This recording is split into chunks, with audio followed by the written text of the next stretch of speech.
Кудайдын чакырыгы 4 август.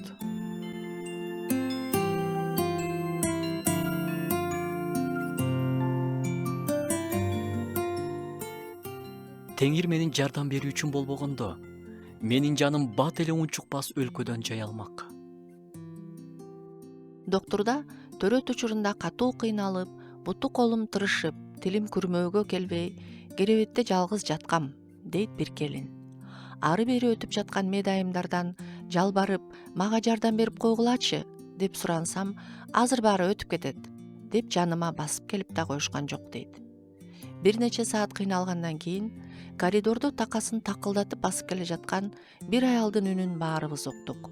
Кана, кайсы палатада? Дагы деле төрөй элекпи? Деп кирип келди ал.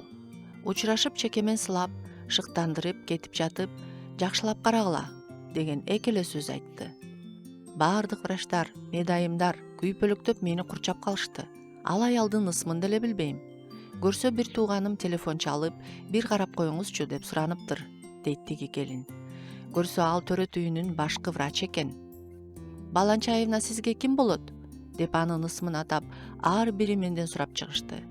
Адамдын эле кийлигишүүсү чоң жардам боло алды. Теңир ишибизге аралашса, кандай гана көйгөй болбосун, кандай гана кыйынчылык, адилетсиздик болбосун, баардыгы жакшы жакка чечилет. Ар бир адамдын жүрөгүн салмактап турган Теңирдин колунан баары келет. Болгону Теңир биздин жардам берүүчүбүз экенин унутпайлы.